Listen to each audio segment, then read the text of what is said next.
Au nom d'Allah le tout miséricordieux, le très miséricordieux. Ô prophète, crains Allah et n'obéis pas aux infidèles et aux hypocrites, car Allah demeure omniscient et sage. Et suis ce qui t'est révélé émanant de ton Seigneur, car Allah est parfaitement connaisseur de ce que vous faites. Et place ta confiance en Allah, Allah te suffit comme protecteur. Allah n'a pas placé à l'homme deux cœurs dans sa poitrine. Il n'a point assimilé à vos mères vos épouses, à qui vous dites en les répudiant, « Tu es aussi licite pour moi que le dos de ma mère ». Il n'a point fait de vos enfants adoptifs vos propres enfants. Ce sont des propos qui sortent de votre bouche. Mais Allah dit la vérité, et c'est lui qui met l'homme dans la bonne direction. Appelez-les du nom de leur père, c'est plus équitable devant Allah. Mais si vous ne connaissez pas leur père, alors considérez-les comme vos frères en religion ou vos alliés. Nul blâme sur vous pour ce que vous faites par erreur, mais vous serez blâmés pour ce que vos cœurs font délibérément. Allah, cependant, est pardonneur et miséricordieux. Le prophète a plus de droits sur les croyants qu'ils n'en ont sur eux-mêmes, et ses épouses sont leurs mères. Les liens de consanguinité ont, dans les successions, la priorité sur les liens unissant les croyants de Médine et les émigrés de la Mecque selon le livre d'Allah, à moins que vous ne fassiez un testament convenable en faveur de vos frères en religion. Et cela est inscrit dans le livre. Lorsque nous prîmes des prophètes leur engagement, de même que de toi, de Noé, d'Abraham, de Moïse et de Jésus, fils de Marie, et nous avons pris d'eux un engagement solennel, afin qu'Allah interroge les véridiques sur leur sincérité, et il a préparé aux infidèles un châtiment douloureux. Ô vous qui croyez, rappelez-vous le bienfait d'Allah sur vous quand des troupes vous sont venues, et que nous avons envoyé contre elles un vent et des troupes que vous n'avez pas vues. Allah demeure clairvoyant sur ce que vous faites. Quand ils vous vinrent d'en haut et d'en bas de toutes parts, et que les regards étaient troublés, et les cœurs remontaient aux gorges, et vous faisiez sur Allah toutes sortes de suppositions, les croyants furent alors éprouvés et secoués d'une dure secousse. Et quand les hypocrites et ceux qui ont la maladie, le doute au cœur, disaient « Allah et son messager ne nous ont promis que tromperie ». De même, un groupe d'entre eux dit « Gens de Yathrib, ne demeurez pas ici, retournez chez vous ». Un groupe d'entre eux demande au prophète la permission de partir en disant « Nos demeures sont sans protection », alors qu'elles ne l'étaient pas, ils ne voulaient que s'enfuir. Et si une percée avait été faite sur eux par les flancs de la ville, et qu'ensuite on leur avait demandé de renier leur foi, ils auraient accepté, certes, et n'auraient guère tardé, tandis qu'auparavant ils avaient pris l'engagement envers Allah qu'ils ne tourneraient pas le dos. Et il sera demandé compte de tout engagement vis-à-vis d'Allah. Dis, jamais la fuite ne vous sera utile si c'est la mort sans combat ou le meurtre dans le combat que vous fuyez. Dans ce cas, vous ne jouirez de la vie que peu de temps. Dis, quel est celui qui peut vous protéger d'Allah s'il vous veut du mal ou s'il veut vous accorder une miséricorde? Et ils ne trouveront pour eux-mêmes en dehors d'Allah ni alliés, ni secoureurs.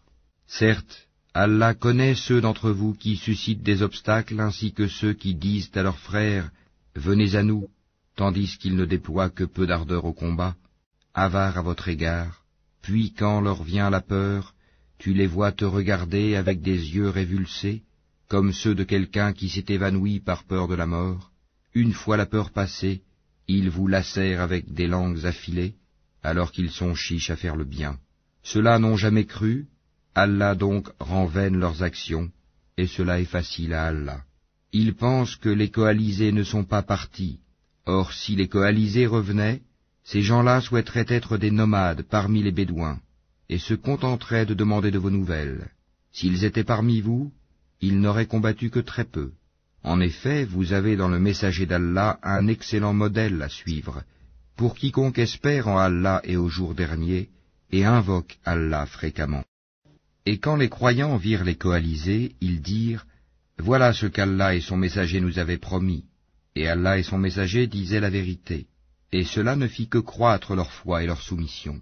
Il est parmi les croyants des hommes qui ont été sincères dans leur engagement envers Allah. Certains d'entre eux ont atteint leur fin, et d'autres attendent encore. et ils n'ont varié aucunement dans leur engagement, afin qu'Allah récompense les véridiques pour leur sincérité, et châtie s'il veut les hypocrites, ou accepte leur repentir. Car Allah est pardonneur et miséricordieux.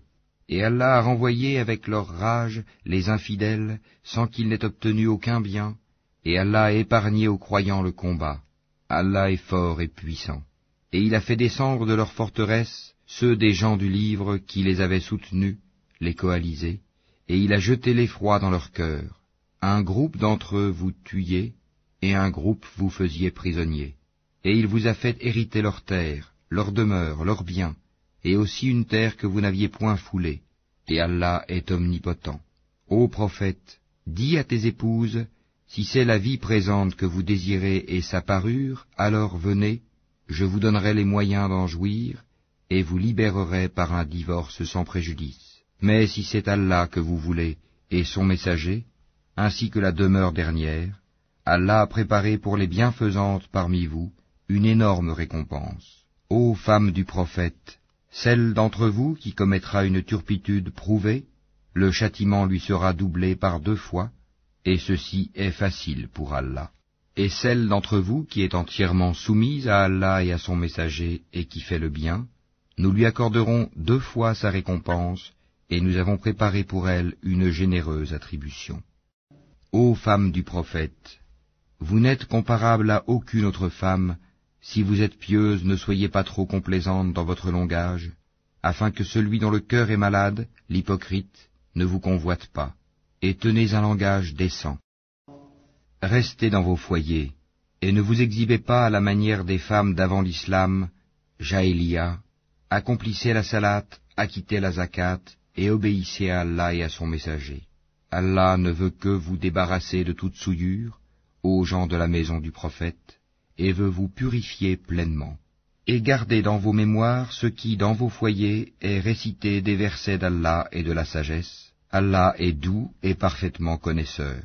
Les musulmans et musulmanes, croyants et croyantes, obéissants et obéissantes, loyaux et loyales, endurants et endurantes, craignants et craignantes, donneurs et donneuses d'aumônes, jeûnants et jeûnantes, gardiens de leur chasteté et gardiennes, invocateurs souvent d'Allah et invocatrices, Allah a préparé pour eux un pardon et une énorme récompense.